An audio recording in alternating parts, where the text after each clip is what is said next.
All right, we don't have Dr. Miranda on yet. That's all right. She'll come on. Oh, I thought I was to display my name. Hold on. All right, let's go. We hit it. All right, just open me up and let's get started. All right, hello everyone.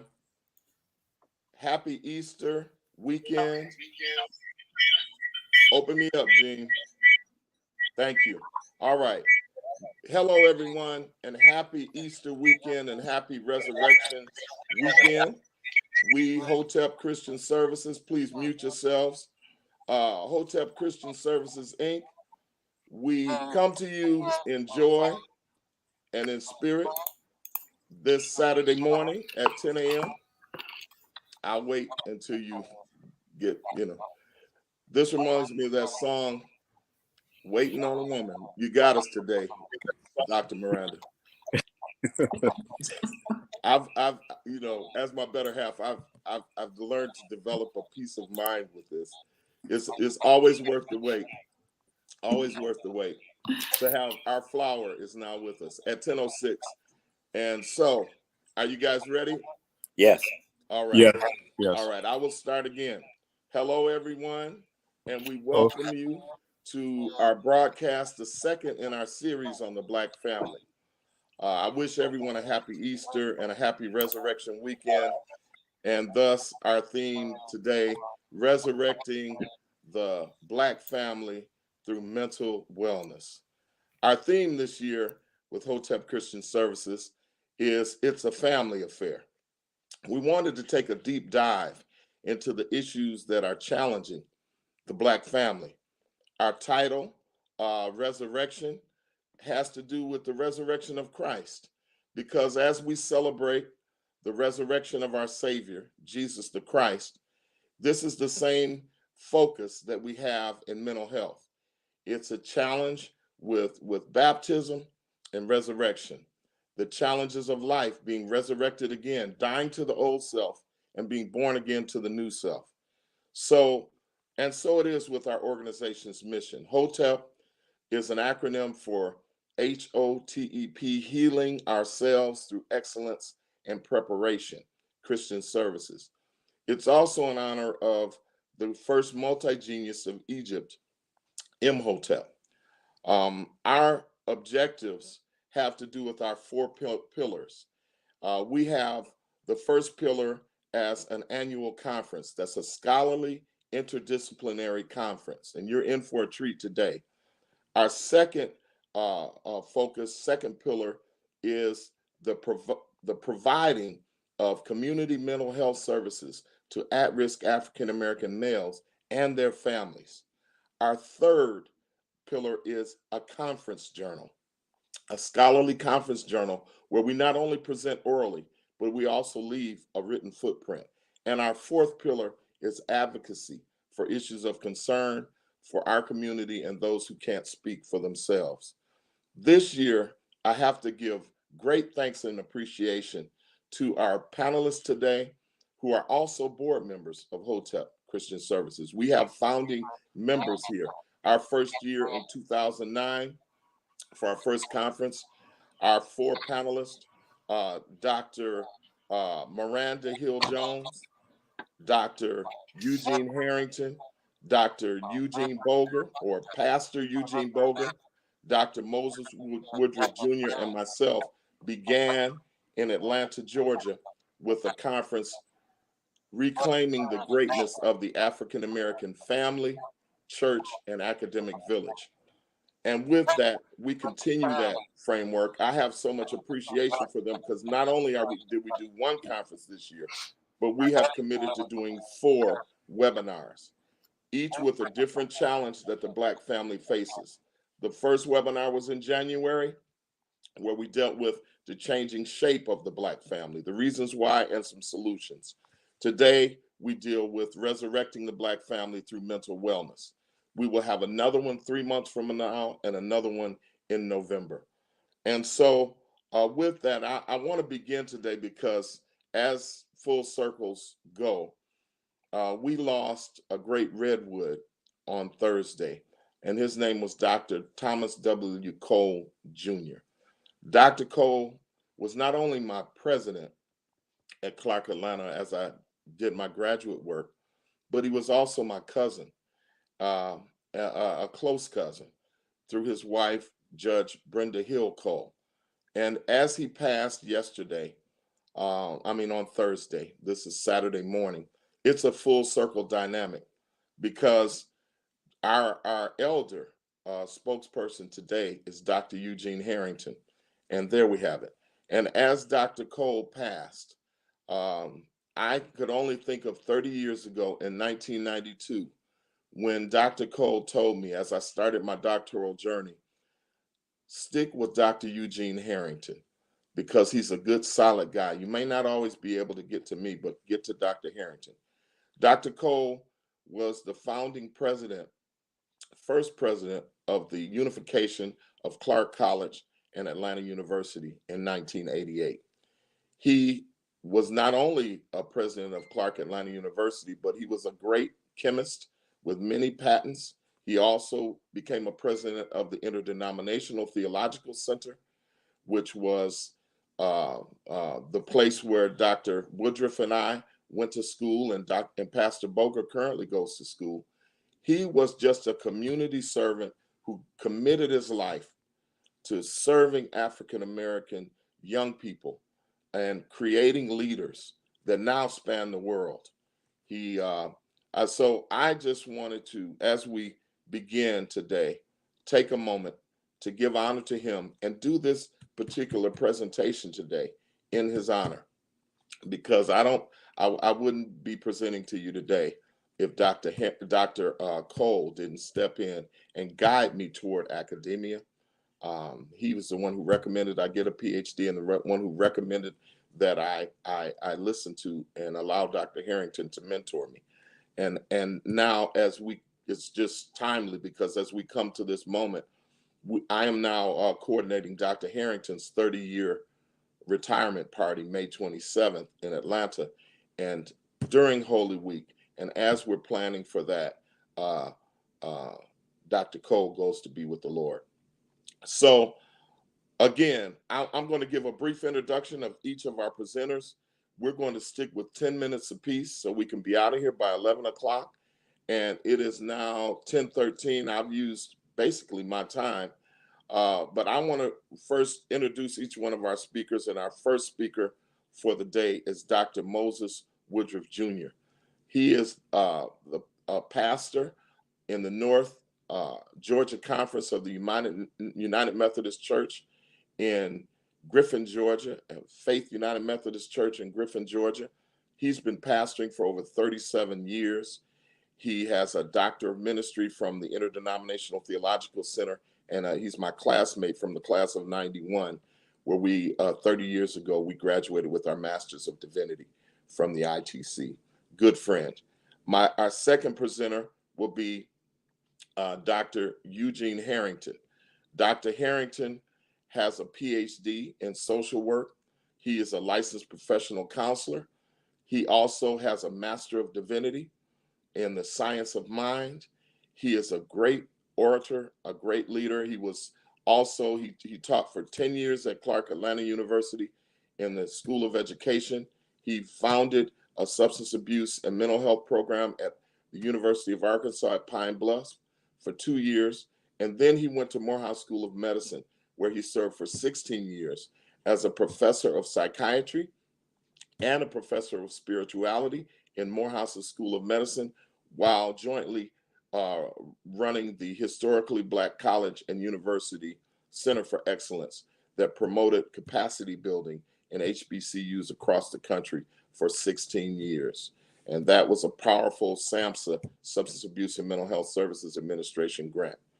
After that, we have my better half, Dr. Miranda Hill-Jones, who is our flower. She brings the beauty to our room. Dr. Miranda Jones graduated from the University of Michigan in 1984 with a degree in biology, continued to get a doctorate in pharmacy from the University of Michigan, and then later got a Juris Doctorate from Cooley Law School. After that, I will present, and of course, I graduated from Clark Atlanta with a PhD in counseling psychology in 2002, a master's in counseling at Clark Atlanta, and a Master of Divinity from the Interdenominational Theological Center, and my bachelor's in psychology. And we'll round this out with Pastor Eugene Boger, and I want to give him great thanks. He's our technical consultant and the guy who holds us up logistically as we are able to bring you this message from around the country. Pastor Boger is completing his Master of Divinity at the Interdenominational Theological Center as we speak. He did the 7 last words with Gammon students just last night. But by the same token, he's been pastoring for 30 years. I don't know how he did it, but he was able to go and pastor. He's, before graduating from seminary. And at the same time, he graduated from Morehouse College. He's a good Morehouse man. He's my good fraternity brother. And I love Gene. And he is a fisherman and a father and a lover of mankind. So as we begin today, that is my introduction. We will move in. And as we move in, I'll just say this last thing. In the interest of time, Dr. Benjamin Elijah Mays guided us by saying, I only have a minute, 60 seconds in it. Forced upon me, can't refuse it, didn't seek it, didn't choose it. Will suffer if I abuse it. I surely can't afford to lose it. Only a tiny little minute, but eternity is in it. And with that, let us begin with Dr. Moses Woodruff Jr. Thank you, Dr. Hill. Good morning, everyone. I would like to talk to you for a few moments about pastoral experiences and mental wellness in the church.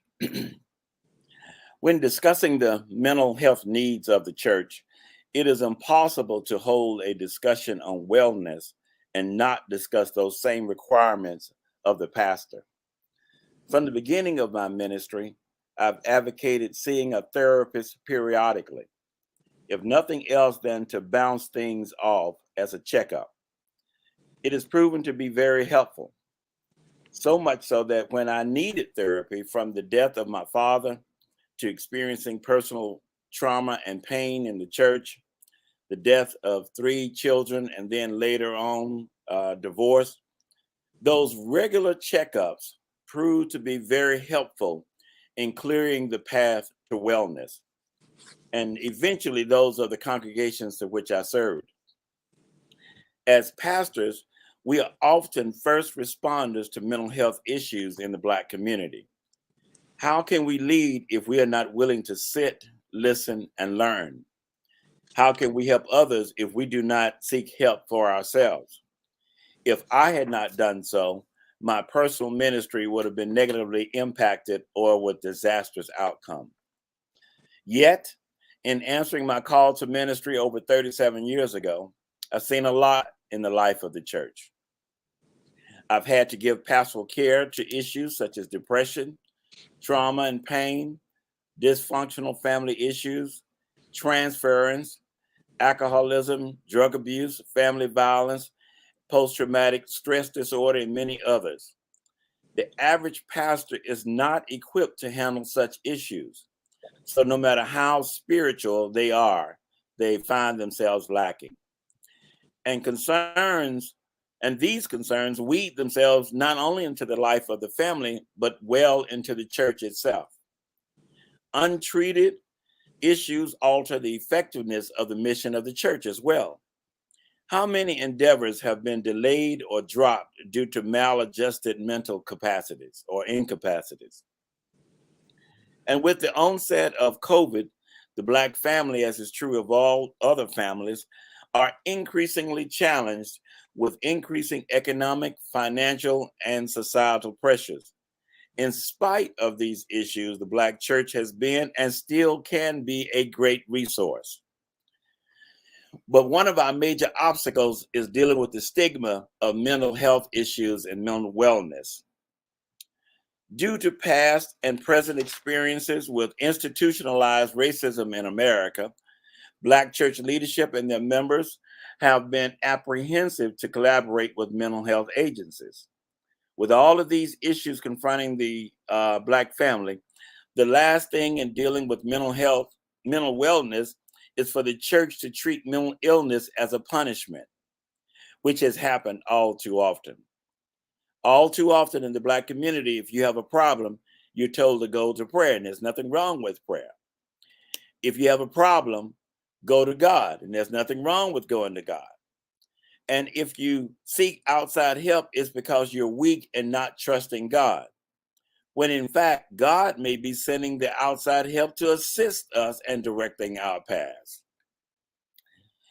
As I conclude, because this subject matter, as I've said on previous conferences, is too exhaustive to cover in 10 minutes, but I want to give you something to think about.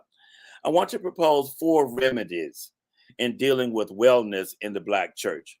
First of all, we need to realize that mental health conditions are medical conditions that are common to every sector of the community.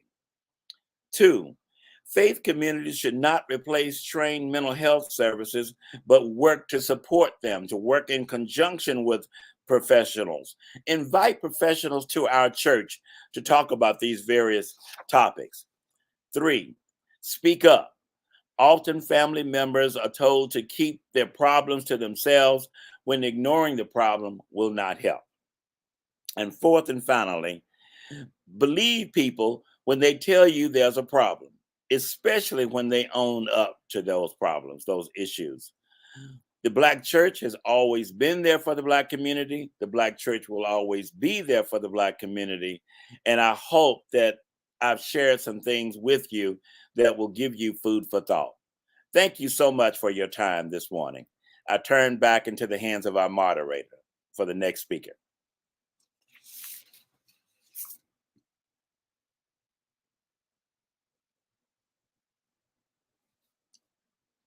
Eugene Herrington, Dr. Eugene Herrington. I turn the time over to you.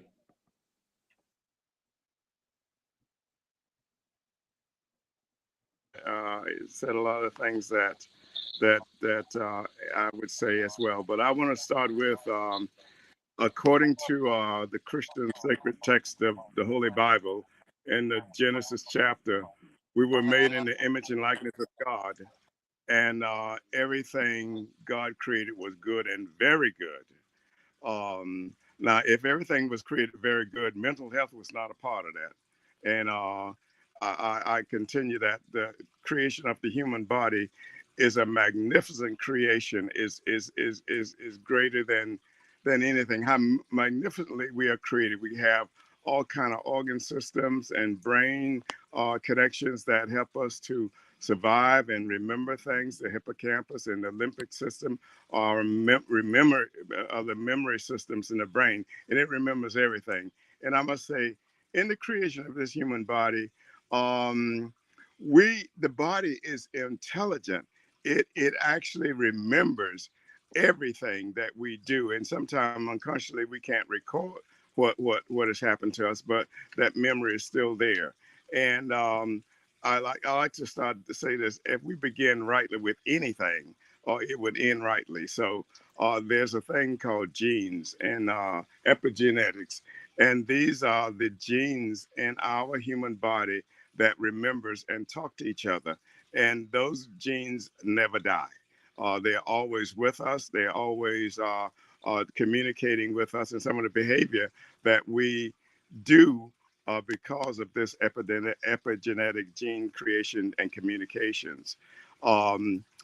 Beginning rightly. Now, you know that our heritage and our lineage come from the mother country, Africa, and it did not begin rightly. Say, for instance, if a young gentleman was to go out into the bush to catch a bush animal for his next meal, and instead of the animal being caught, the gentleman was caught. So the family and friends and children never had that meal that he went out to capture. And instead, he was captured, blindfolded, pushed, hurled, and shoveled onto a dungeon. And from that dungeon was sitting on the Atlantic Ocean, and he was ruffled into that slave ship for the Middle Passage. And all that trauma, and that, can we say that is the beginning of trauma? Yeah, I'm saying it, and I think it is true because those genes, those ones who survived, many of the native and captured Africans did not survive the Middle Passage. Many of them did not eat. They committed suicide. Many of them threw themselves aboard, and actually, the mean captains actually threw them aboard to the ones that were sick. It reminds me of what happened in New Orleans in those hospitals down there. I know it was overcrowded like they are now with COVID, but the seriously sick old persons were never treated. They were left alone to go on to their heavenly heights. This is what we're dealing with when we're dealing with trauma. And trauma is any prolonged, consistent, traumatic events. And, we talked about post-traumatic stress. Now, post-traumatic stress kind of originate with the military, either World War I, World War II, Civil War, where soldiers were fighting and they was exposed to all kind of traumatic experience and severe stressful experience. It was called shell shock. So shell shock is the beginning of post-traumatic stress. And post-traumatic stress is severe and triple and double stress. Now, when it was originated, they didn't connect it with trauma. Trauma was not a popular term in the news media, and everybody else was not talking about trauma. Trauma is really being talked about these days, but it was traumatic experiences. And from traumatic experiences, we see ourselves doing and saying things that we never thought we would do or say. We get into situations that we never know how and when we got in those situations, and many of us are in denial of what happens to us on a regular basis. I think even traumatic experience on a culture and generational sense. Also, you could look at it in terms of your human development in your actually biological family. Say, one day something happened to you and you didn't like what was going on, and you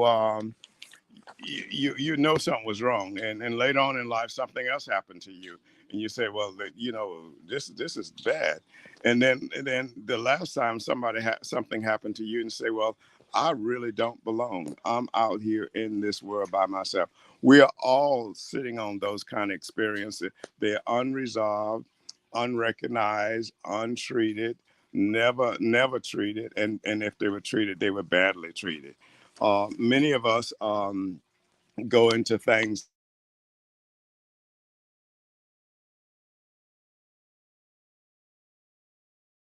um, uh, refers to the act of impoverishing one's life by the refusal to treat anything with deep, serious concern and importance. It's almost like another hidden denial.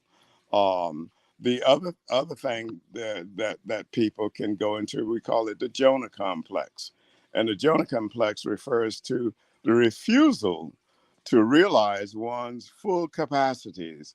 And, just as Jonah attempted to avoid the responsibility of becoming a prophet, many people avoid responsibility of becoming who they actually are, and to come to their full capacities and do great and wonderful things in society, not only for themselves, but other people.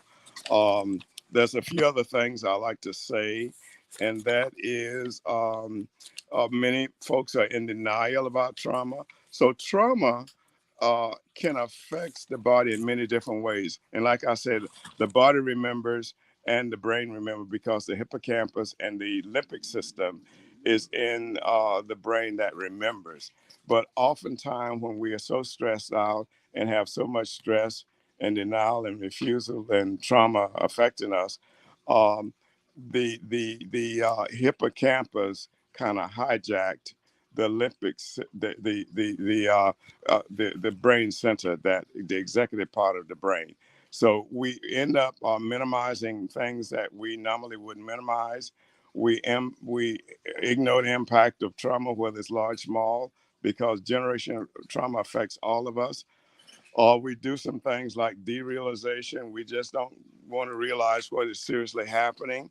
And I say, we have to get to the root of everything, because take, for instance, if you cut the top of a plant or a tree and you leave the root is still there. So as long as we don't get to the root issues of our situations, things will continue to happen.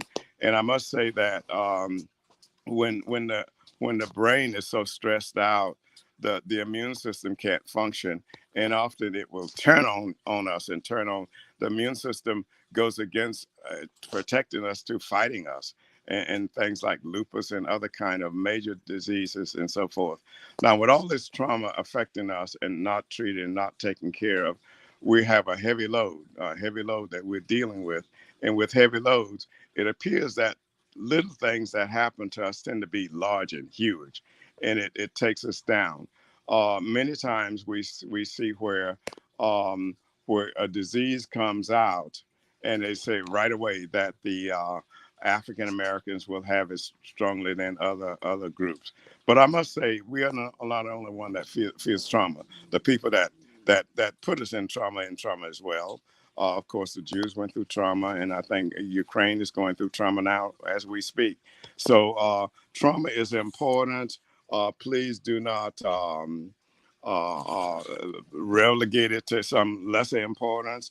It can be called compound trauma, complex trauma, intergenerational trauma, historical trauma. All of it is trauma, and we need to do something about it right away. We need to take a Sankofa moment to go back into our lives and remember our history and our legacy and our culture, and respect it, and respect people, respect our human fellow man, and do the best and right thing and start rightly. And so I end my talk.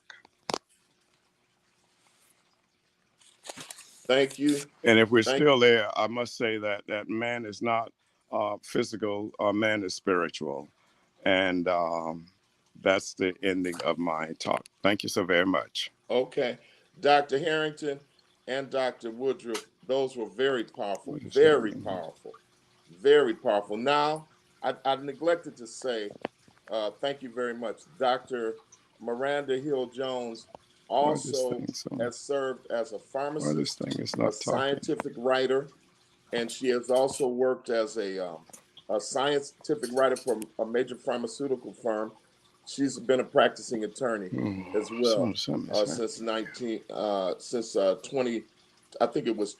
2003. So I'll turn it over to my better half, Dr. Miranda Hill-Jones.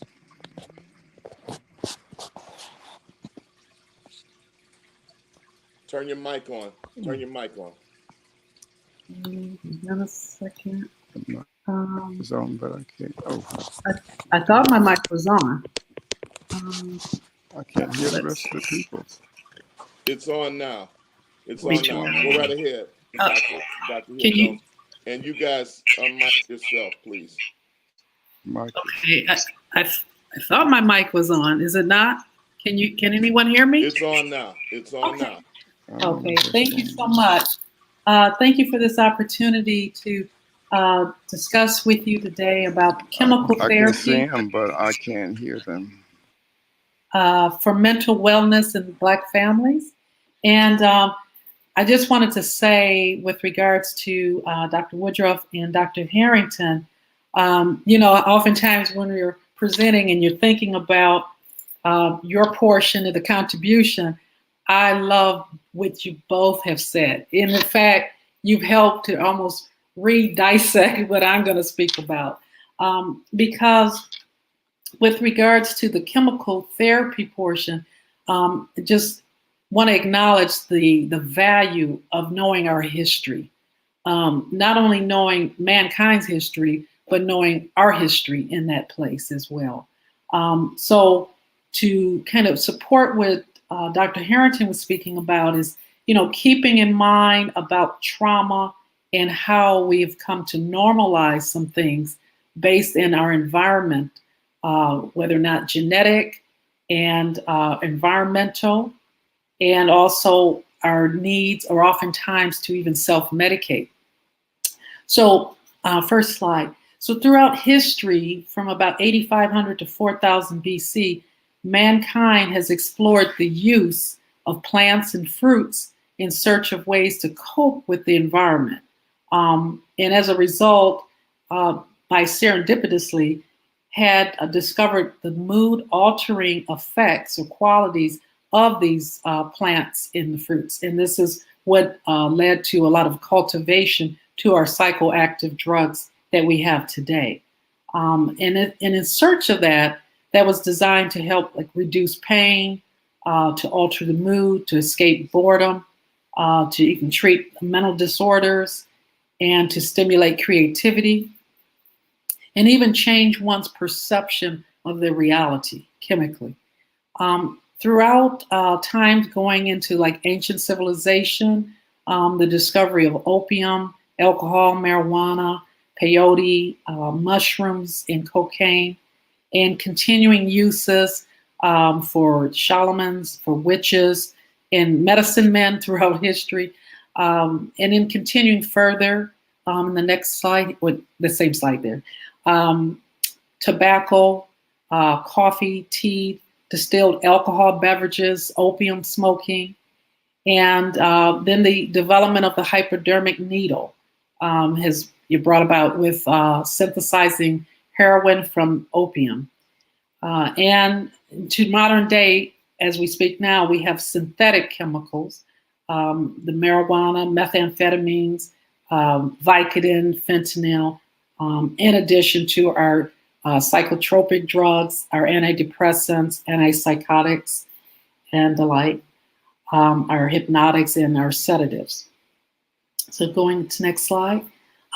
So we have to ask ourselves this question: why are some people using and abusing the psychoactive substances? Okay, and again, to support what Dr. Herrington was speaking about is really escaping this trauma, the prolonged chronic stress, hostile work and school environments, police microaggressions, undiagnosed mental health disorders.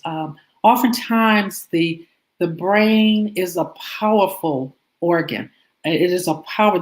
It's the human body knows what it needs or what it's seeking or what it's in lack of.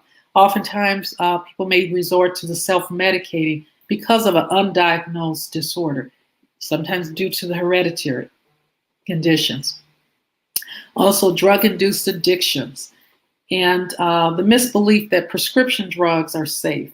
So going a little further to your next slide, when we think of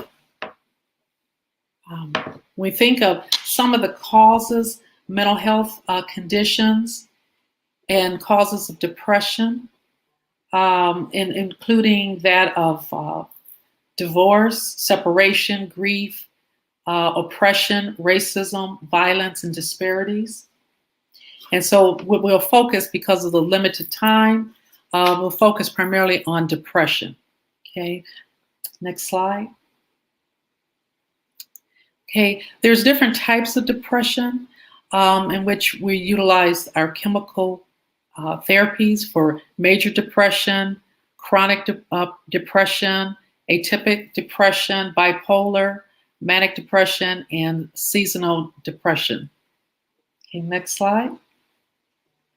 And some of the symptoms that people may present with, sometimes persistently sad, anxious, empty moods, loss of pleasure, feelings of helplessness, guilt, worthlessness, crying, loss of memory, concentration, the ability to focus, decision-making capabilities, changes in the sleep patterns, changes in appetite and weight changes.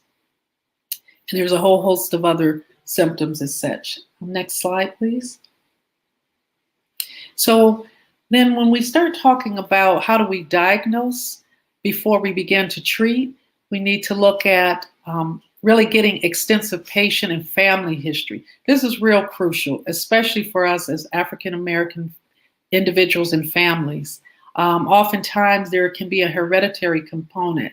Again, we have the DNA memory. There's a strong prevalence that if someone in the family was depressed, that other family members may be depressed, or even have ADHD and other mental health conditions.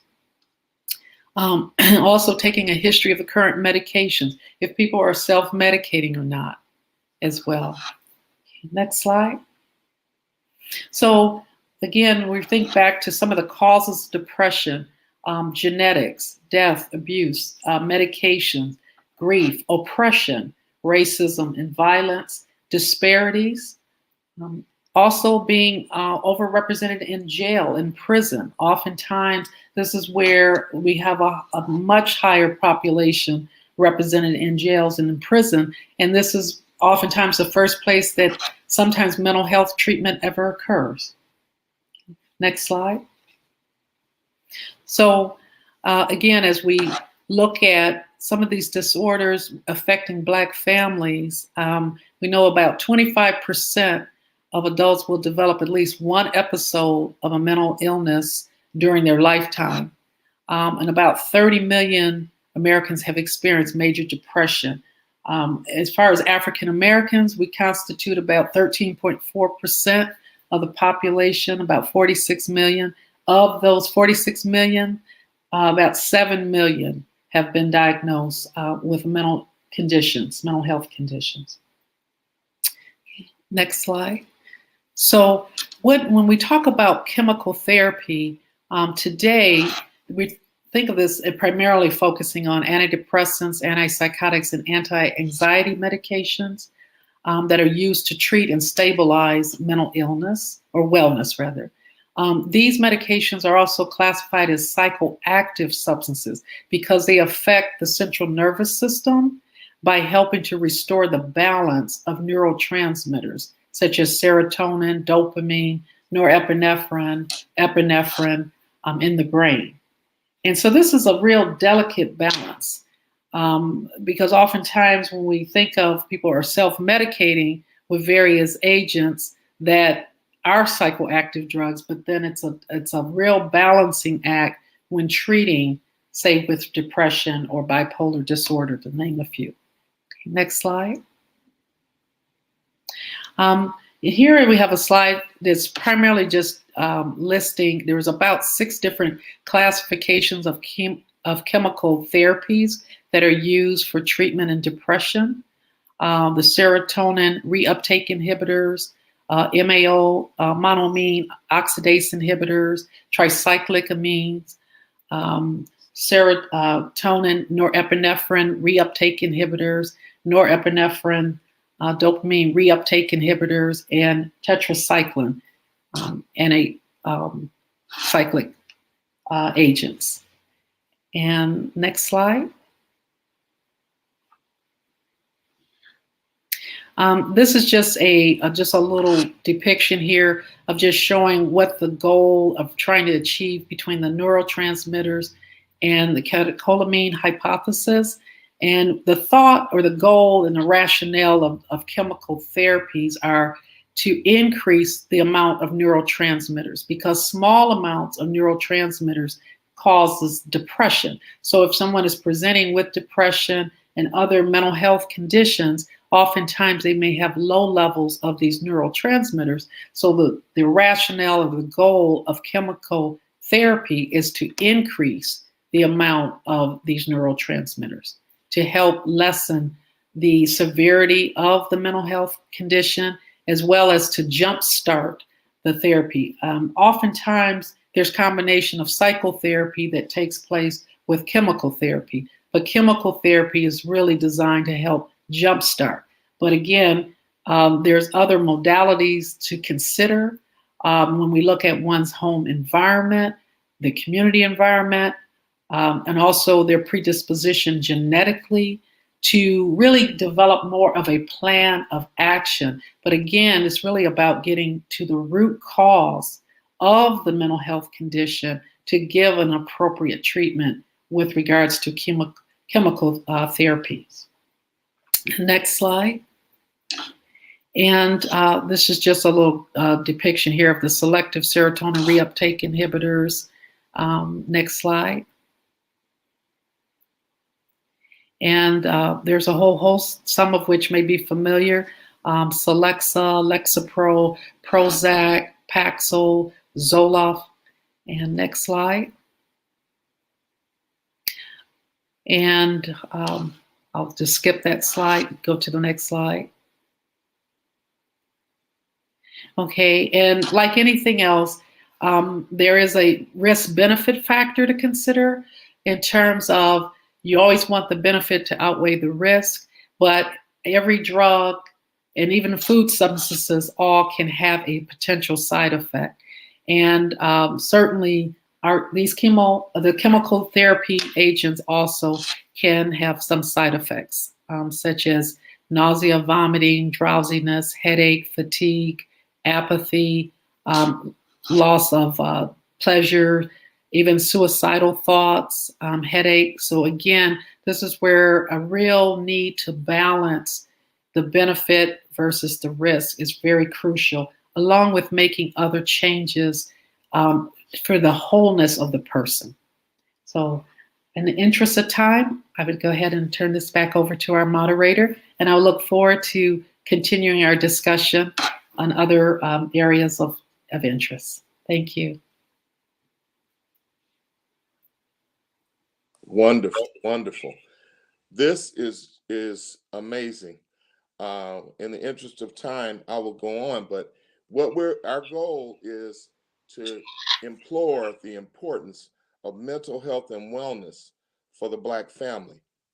We're very excited about all three of these. Dr. Woodruff really laid out the problem and the challenge of not only congregants, but also especially Black churches and the Black family, but also of pastors, because our pastors have had challenges with trying to carry the weight of the world on their shoulders without the support of not only the professionals that sit in their pews, but also for their own mental health and wellness and balance.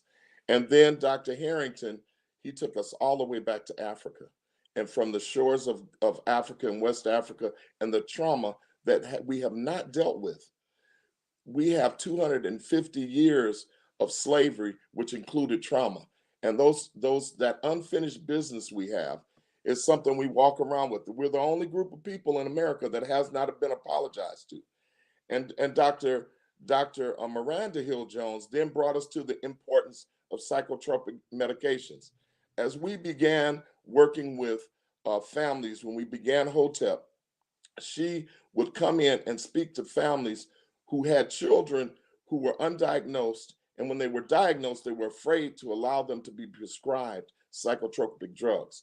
Now, mind you, after her talk, and she began, I'm sure your eyes were opened as to how this works with some clinical disorders that require psychotropic medications. Some are situational depressions, but others are chemical and biological that require psychotropic drugs. Sometimes we just need a jump start, but other times we need something that is for not only an acute condition but a chronic.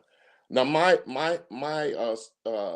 presentation here is on the Black family continuum, the continuum of mental wellness and spirituality. And what I'm speaking of is the fact that we began, as man began, there was no separation between sacred and secular, especially amongst African people. There has been a fear more recently of Africans in America to get mental health treatment, psychotropic medication and mental health treatment, especially amongst Christians. And I've even heard from pulpits, pastors preaching, you need Jesus. You don't need this. You need to pray. You don't need that medication. You don't need that psychologist. Well, our whole focus is having interdisciplinary dialogue.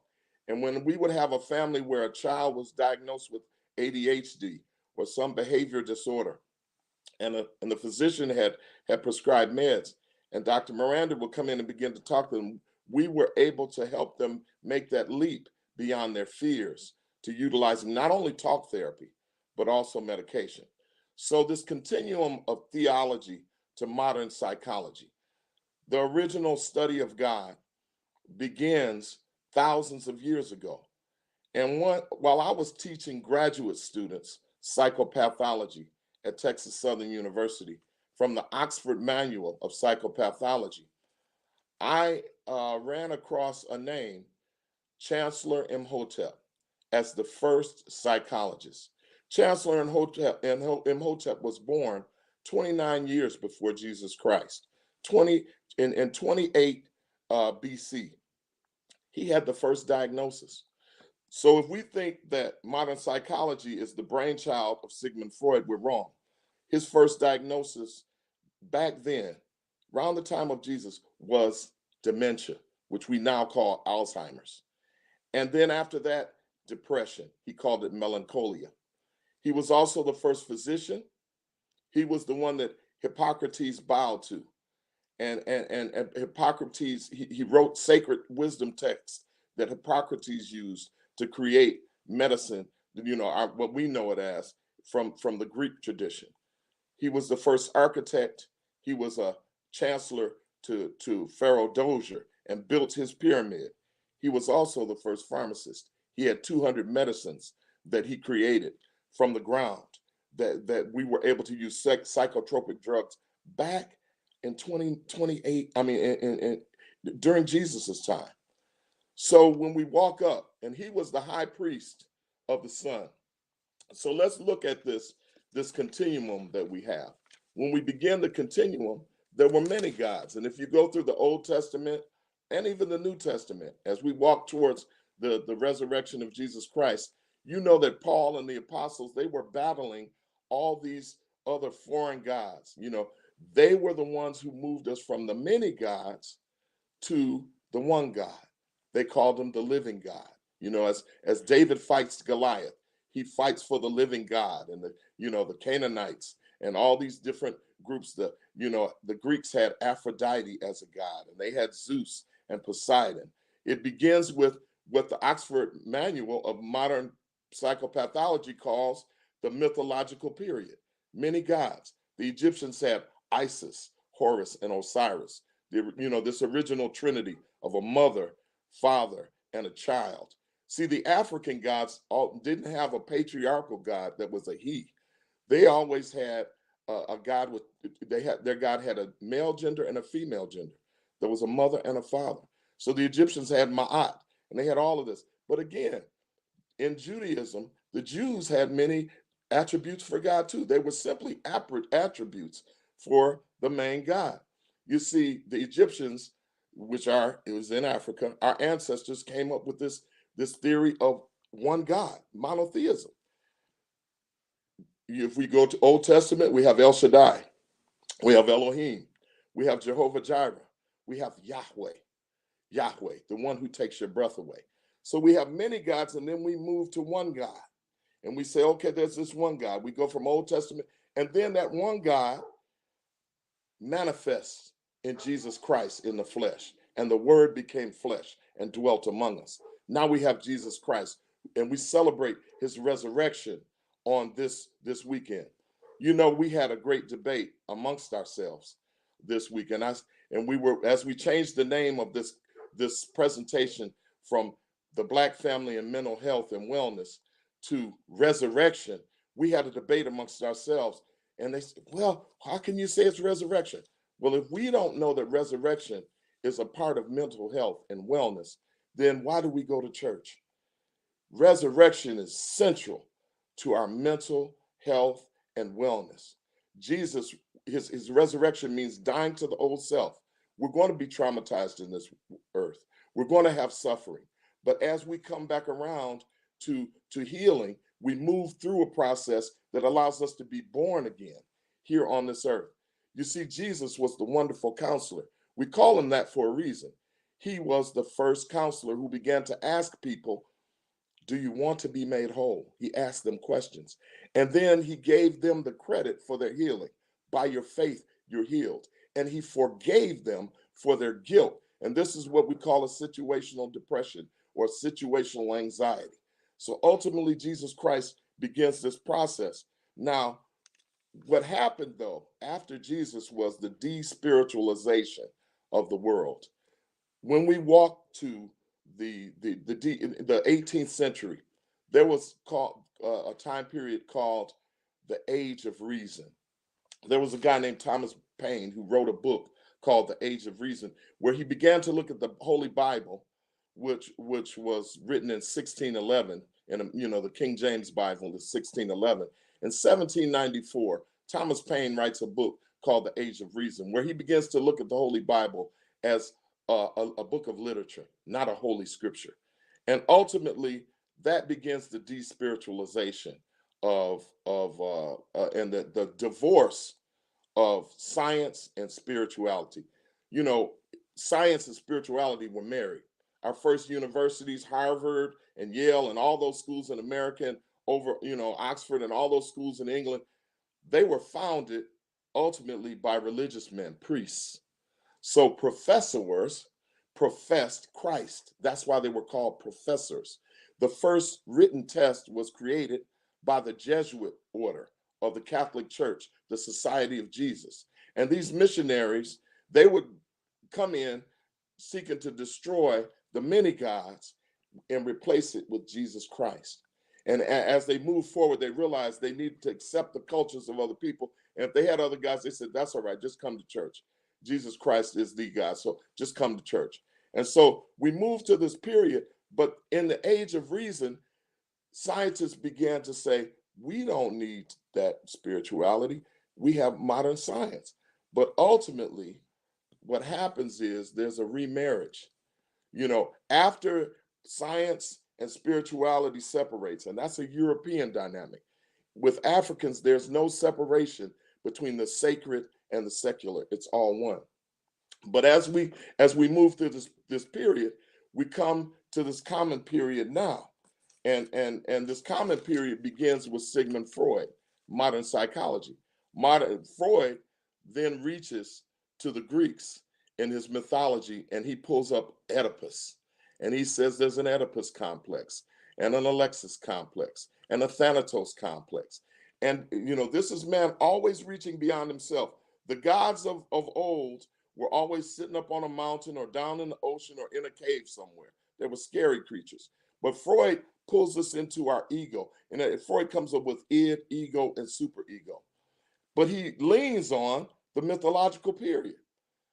As Freud was here, of course, Freud was on this earth from the 1800s through the early 20th century. But he has two students, and his students are Erik Erikson and Carl Jung. Carl Jung was born in 1875 and died in 1961, and he was a pastor's son. And Carl Jung says, no, Dr. Freud is not just sex and ego and the Greek gods. He said, we cannot go forward without taking into context spirituality. Man is nothing without spirituality. He calls it psychologism. If God is anything, he must be an illusion. He must be an illusion devised for certain motives. So he then goes on to say that our problem is a problem of projecting our greatest fears on others. And our consciousness of our own shadow, says Carl Jung, our consciousness of our own shadow, it takes this from an external devil to an understanding of what then Paul says later. Paul says, we battle not against flesh and blood, but against powers and principalities and rulers of wickedness in high places. So he reaches back to Paul. Paul says, if we look at the own devil within, then the devil without cannot harm us. Like the old African saying, if there is no enemy within, the enemy from without cannot harm us. So as we look at Jesus, the wonderful counselor, and as we look at our African traditions, and as we walk all the way up to 1961 with Carl Jung, and then we move on to the Black psychiatrist Maxie Maltby, who begins to say, let's look at things rationally, but spirituality must be taken into context. If we're going to heal, we need the Lord, we need the Creator, we need Jesus Christ, we need choir practice, we need Bible study, we need our prescription drugs, we need our therapists, we need it all if we're going to heal. We need to take into context the whole world of spirituality. And so I will close that there. For us to be reborn again, as we rise with Jesus this Sunday, for us to be born again, we're reborn with the use of all of the tools that God gave us. That is my time. And I will turn it over now to Dr. Eugene Boger who has been doing some very progressive things with partnerships with mental health practitioners there in Meridian, Mississippi, with Faith United Methodist Church. Dr. Boger?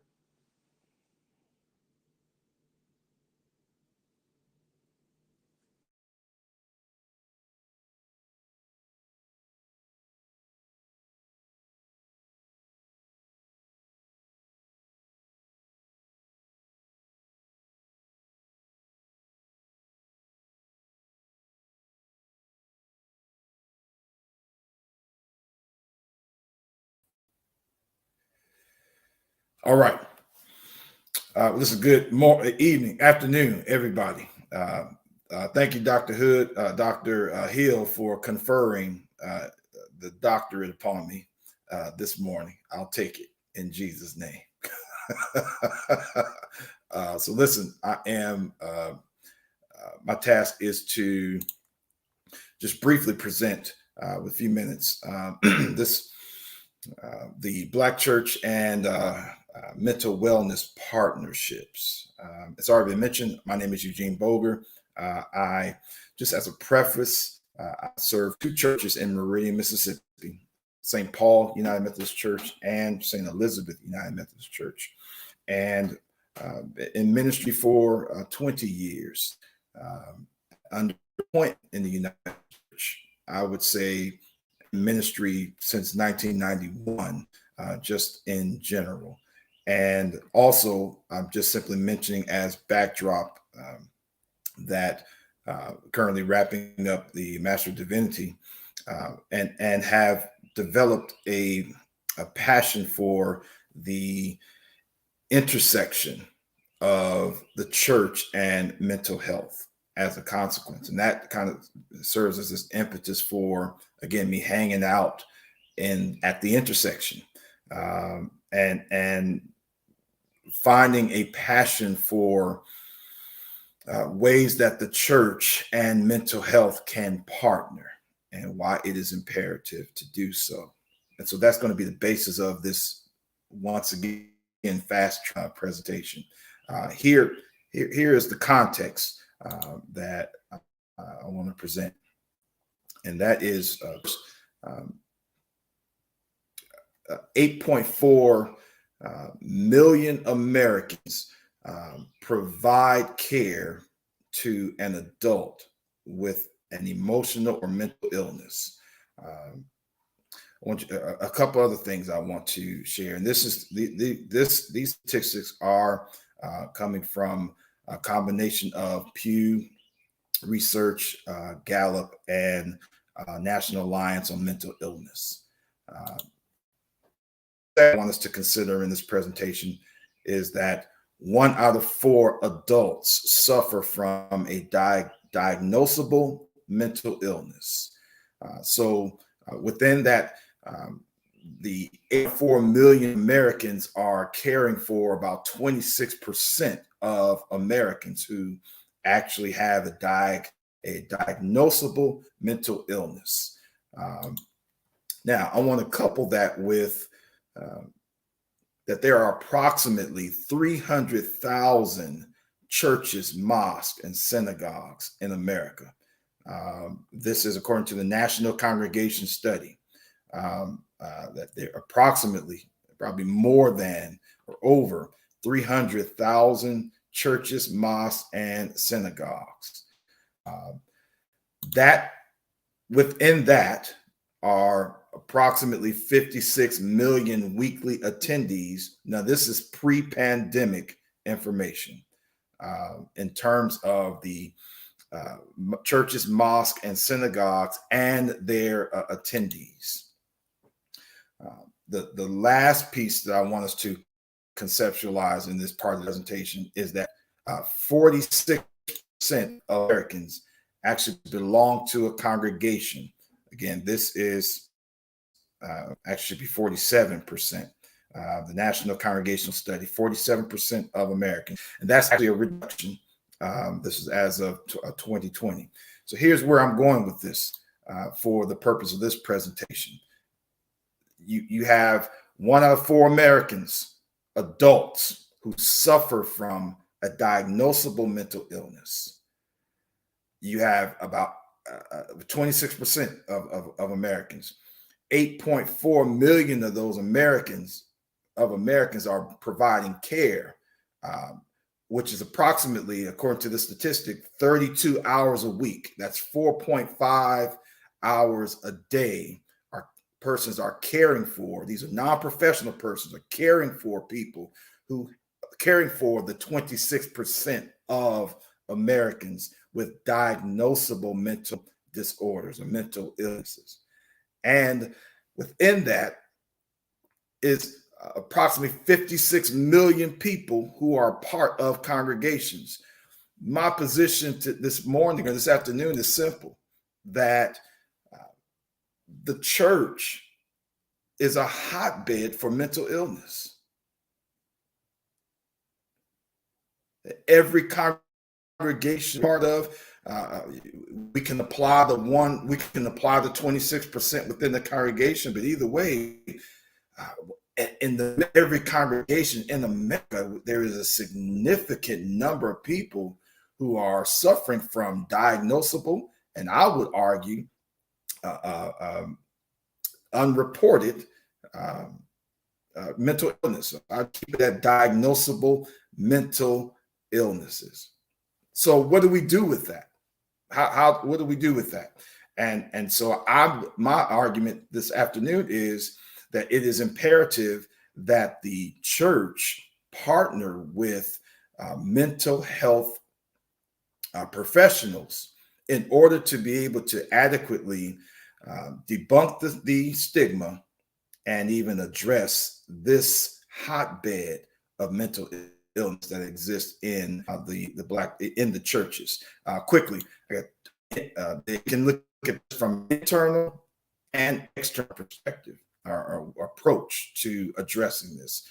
Internally, I would suggest to you that every church should poll their congregation for persons who may be mental health professionals within their congregation. That's the first thing. Find out if there are mental health professionals in your congregation.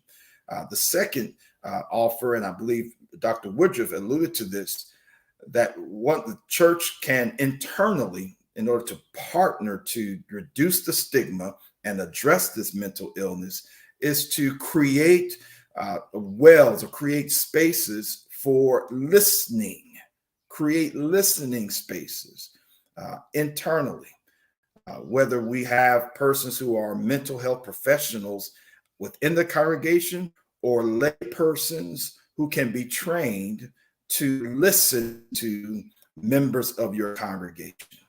For the sake of time, there's the external solution that I would propose this afternoon is to partner with outside entities of mental health. For example, every state, every county has a community health center.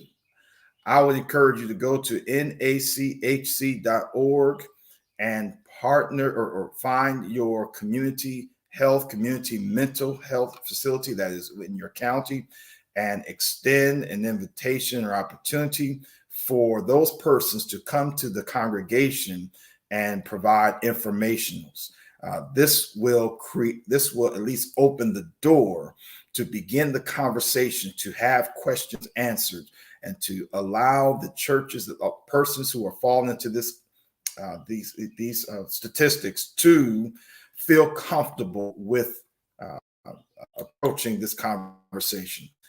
Secondly, and more practically, from experience perspective, connect with NAMI, the National Alliance of Mental Illness.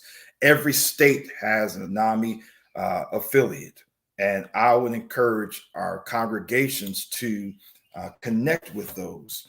I want to conclude this for the sake of time, to encourage clergy and congregations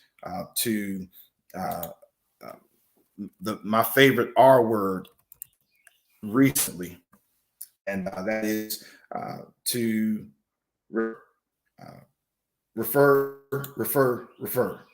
Um, we will have persons in our congregation who have substance abuse issues. Once we poll the congregation and we discover persons who have suicide ideations, you will have persons who are dealing with trauma.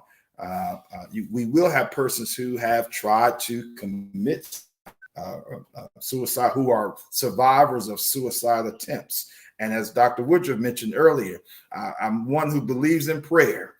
However, there's some things and that you just simply are not able to pray away alone, that God has a way of providing resources in addition to prayer. And I believe, friends, that we as clergy, we are not trained to deal with the clinical aspect of our mental illnesses. That we have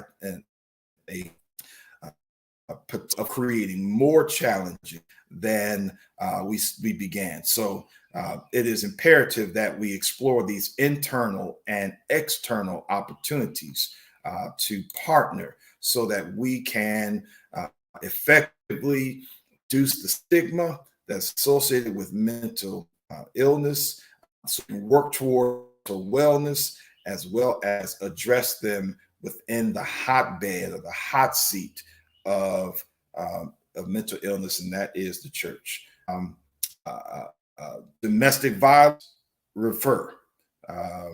Symptoms that prevent a person's ability to perform their task effectively on a daily basis, let us extend ourselves to external resources to refer. And not that when the church partners with these external entities of mental health, for mental health, that we will start a process, a journey towards mental wellness and wholeness, and even get to the point perhaps where mental health will be seen as equal and as imperative as our overall physical health.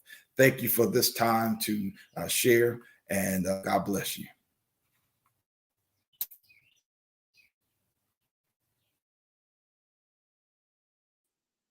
Yes.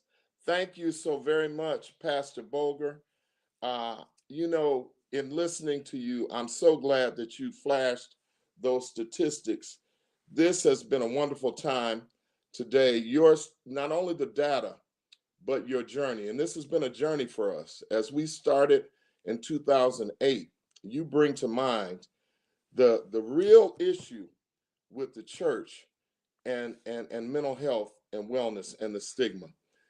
When we began this journey back in 2008, and we met the president of NAMI in Houston, Texas, and she gave me as I close it, she gave me the book on mental health ministry from the National Association of Mental Illness, and I looked at this treasure trove of services and dynamics and got a chance to share that with you. And we began to share that with other congregations. This journey for me began after going to seminary and being amongst pastors with you, Moses. And that was the best time of my life, those 3 years.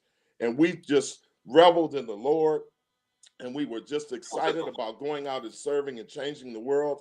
And ITC turned us into leaders. And we went out into the world. And then as I got out there, I lost a couple people. I lost a guy who I'd never done an assessment on. I was, if you remember Capital Area Ministries, I was the program director there. And a young man that was in my youth group at Capital Area Ministries, and I was at Trinity United Methodist Church.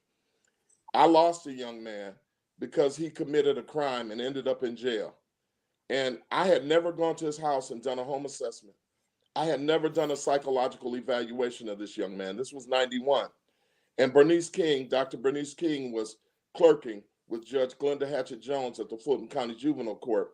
And she allowed me to come in and see him. And we started a ministry called Amen, Active Ministers Engaged in Nurturing. And we saw them. But it became real to me that I had never done a psychological assessment. That's what sent me back to school to Clark, Atlanta, to study counseling and psychological services. And so as I began, now I was having all these conversations with the therapists and these psychologists. When I met Dr. Herrington, he became my advisor in '92. They had a different conversation.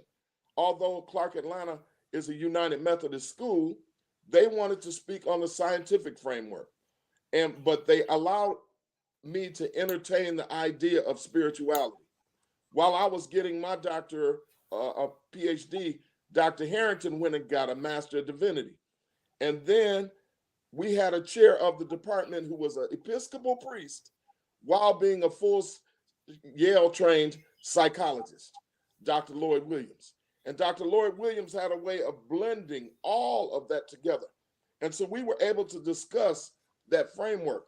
Now, we were ahead of our time. When we formed Hotel in 2008, and I was privy to those conversations, but then as I worked at Morehouse in the counseling center, all these psychologists and psychiatrists in the counseling center, they would chide me because I was the only preacher in there. And I was a preacher and a psychologist. And they would say, how could you go to church? Because I'm a psychologist and I don't, I have a PhD. Why would I listen to some pastor who's, mincing words? And then the educators would say, why would I listen to a psychologist? And the pastors say, why would I listen to the psychologist? He don't know Jesus. And so they'd go back and forth. And I thought, what a wonderful thing it would be if we could all sit at the table and solve the real problems for our community together. So that's how HOTEP began, an interdisciplinary dialogue. We didn't realize how ahead of our time we were, because when I came back here in 2010, after leaving Texas Southern and started teaching at U of M Dearborn, they had an interdisciplinary education and action organization they had just started at the University of Michigan. So now, in the field and in the United States, we no longer solve problems in silos. The psychologists don't all sit together. The pastors don't all sit together. The educators don't all sit. The psychologists with the nutritionists and the pharmacists and the dentists and the pastors all come together to solve the problems like Jesus did for the whole person. So I want to thank you all today for touching on all of these areas. And I've had, if you see this little camera here, I'm running this for the people in my church, Hotep Missionary Baptist Church. Good news, no, and I'm going to open it up for any questions that people. It is 11:17. We've met our mark. Know that today, Reverend Dr. Means, our former board member, who is the national chaplain for Kappa Alpha Psi, is going to run this podcast in his hour of power tonight for all the Kappas across the country. I know my brothers will be barking, but all the Kappas across the country will get a chance to see us today because he was so moved. And Sister Janice Hazel was on here, and she gave great dynamic. I mean, she gave great feedback, was so moved by you, Dr. Herrington, and by Dr. Miranda Jones Hill. God bless you. And so if there's any final words you guys have, those are I wanted to kind of poke the bear a little bit. Dr. Herrington, Dr. Hill Jones, Pastor Boger, and Dr. Woodruff. Anything else that you'd like to share? Dr. Herrington, you go first. I would like to share all about praying and keep on praying and never stop praying, and also meditate. And I would like to do a diagnosis of everybody. My diagnosis is to walk in the park and go inside and find out what you are missing. Just take a walk in the park. That's my diagnosis to all of you. Amen. Amen. Dr. Hill Jones. I just want to say it's been a pleasure. It's been a blessing. I want us to continue. I think that Jameer was Herrington.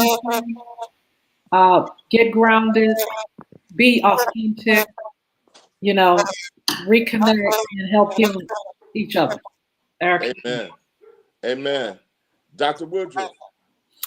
I just want to say that I enjoyed today's presentations. They were very informative, and especially Dr. Miranda, your information just reinstated the need to seek outside professionals.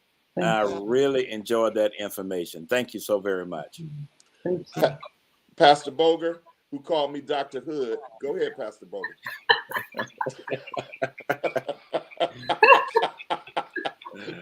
All right. Laughter is good medicine.